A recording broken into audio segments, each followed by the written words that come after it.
ऐतिहासिक नाकोड़ा तीर्थ पर बोधनायक श्री पार्श्वनाथ भगवान को नमन करते हुए अधिष्ठायक नाकोड़ा भैरव देव के चरणों में वंदन करते हुए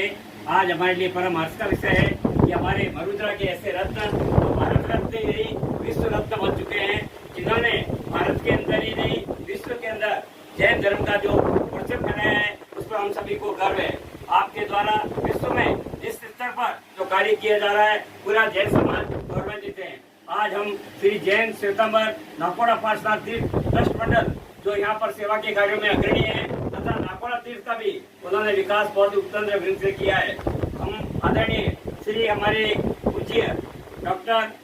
आचार्य श्री लोक प्रकाश जी महाराज साहब का हृदय से स्वागत करते हैं और आपका जो कि विदेश का प्रवास अभी बहुत ही क्रांतिकारी रहा और उसका अंदर विशेष संस्थाओं द्वारा आपका सम्मान किया गया। तो मैं नाकोड़ा ट्रस्ट के हमारे ट्रस्टी श्री गुलाब जी बापड़ा, पूर्व ट्रस्टी उत्तम जी मेहता, पूर्व ट्रस्टी महेंद्र जी चोपड़ा, हमारे नगर परिषद अमृतरा के पूर्व चेयरमैन पार्श्वनाथ भंडारी, महावीर इंटरनेशनल भारतीय विकास परिषद एवं विभिन्न संस्थाओं की ओर से आपका स्वागत करते हैं और मैं निवेदन करूंगा गुलाब जी बापड़ा से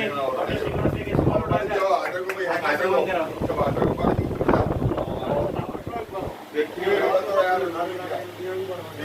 ये श्री नाकोड़ा तीर्थ जिसको मैं जहाँ भी विश्व में जाता हूँ कहता हूँ ये जैनों का तिरुपति बालाजी बन चुका है और जिस तरह से इसका विकास हो रहा है मेरी स्मृति में ये बाईं और जो कुटीर हैं जब मैं ग्रस्त अवस्था में होता था और अपने जीवन के काल खंड को सन 1975 से लेके 83 तक जो मेरी स्मृति पटल पर है दीक्षा से पूर्व यहाँ ठहरना होता था और आज यहाँ का विकास देखते हैं तो एक अद्भुत विकास जिसे कह सकते हैं और निरंतर ये विकास की प्रक्रिया जारी है।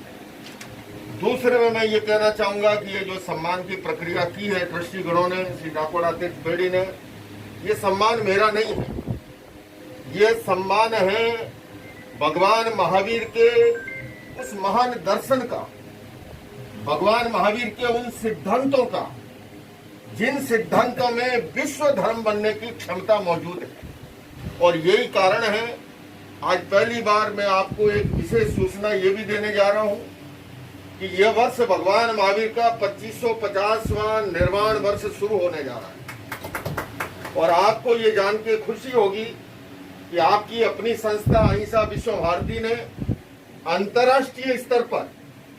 विश्व मैत्री वर्ष के रूप में इसका मनाने का निश्चय किया और न केवल निश्चय किया, आगामी 28 सितंबर को अमेरिका की संसद में भगवान महावीर के 2550वें निर्वाण उत्सव का आगाज होने जा रहा है विश्व मैत्री वर्ष के रूप में। ये ब्रेकिंग न्यूज है, अभी किसी को मैंने बताया भी नहीं था, पहली बार नाकोड़ा तीर्थ में ये रहस्य उद्घाटन कर रहा हूं। दूसरा कार्यक्रम 3 अक्टूबर को पार्लियामेंट ऑफ ओंटारियो कनाडा की पार्लियामेंट में 3 अक्टूबर को कनाडा की पार्लियामेंट ऑफ ओंटारियो में भगवान महावीर का 2550वां निर्वाण महोत्सव विश्व मैत्री वर्ष के रूप में मनाया जाना है। तीसरा कार्यक्रम 4 अक्टूबर को State Assembly of Greater British Columbia में, State Assembly of Greater British Columbia में 4 अक्टूबर को भगवान महावीर का 2550वां निर्वाण महोत्सव विश्व मैत्री वर्ष के रूप में उसका शुभारंभ हो रहा है। और इसी तरह से लंदन पार्लियामेंट के साथ हमारा संवाद जारी है और बहुत मुमकिन है कि दीपावली के आसपास लंदन पार्लियामेंट में भगवान महावीर का 2550वां निर्वाण महोत्सव विश्व मैत्री वर्ष के रूप में मनाया जाएगा। इसी तरह से उसका कारण क्या है, आप देखिए यूक्रेन और रशिया का युद्ध चल रहा है, इतने लंबे काल से चल रहा है, कोई समाधान नहीं है और वास्तव में तो युद्ध हिंसा कभी समाधान होता भी नहीं है। समाधान है तो भगवान महावीर के उस अनेकांत दर्शन में समाधान है। युद्ध के बाद भी क्या होता है, बातचीत की टेबल पर आते हैं तो भला पहले ही वार्ता के द्वारा महावीर के बताए हुए मार्ग अनेकांत दर्शन के द्वारा संवाद करके, क्योंकि वार्ता के द्वारा संवाद के द्वारा पीस थ्रो डायलॉग के द्वारा हर समस्या को सुलझाया जा सकता है, चाहे यूक्रेन रशिया की समस्या हो, चाहे भारत पाकिस्तान के संबंधों का मसला हो, चाहे अन्य कोई भी क्यों न समस्या हो, महावीर के अनेकांत दर्शन के द्वारा अनेक समस्याओं का समाधान संभव है। और आज दुनिया की सबसे बड़ी जो समस्या है ग्लोबल वार्मिंग, मैं अभी आ रहा था, देख रहा था खेतों में किसानों ने बेचारों ने फसल बोई थी, लेकिन लगभग सूखती जा रही। ये सब ग्लोबल वार्मिंग के कारण से, जलवायु परिवर्तन के कारण से, क्लाइमेट चेंज के कारण से हमने देखा जिस कालखंड में नहीं होने की बरसात इतनी अधिक हुई, और जिस समय अब जरूरत है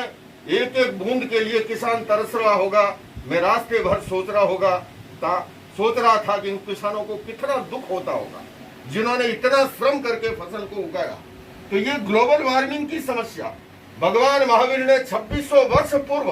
उन्होंने 60 जीव निकाय का एक मौलिक सिद्धांत दिया था, और उन्होंने कहा पृथ्वी, पानी, अग्नि, वायु, वनस्पति, त्रस, ये सब जीव हैं और इनका अनावश्यक छेदन भेदन मत करो, क्योंकि भगवान महावीर जानते थे पदार्थ सीमित हैं, इच्छाएं असीम हैं, और इसलिए उन्होंने आगम ग्रंथ में कहा इच्छाऊ आकाश समान अनंतिया। महावीर क्या कहते हैं? इच्छाएं आकाश के समान अनंत हैं। सीमित पदार्थ असीम इच्छाओं की पूर्ति नहीं कर सकते, हाँ हमारी आवश्यकताओं की पूर्ति कर सकते हैं। तो इसलिए उनका ये 60 जीव निकाय का सिद्धांत जो है आज पर्यावरण की, जलवायु परिवर्तन की, ग्लोबल वार्मिंग की, क्लाइमेट चेंज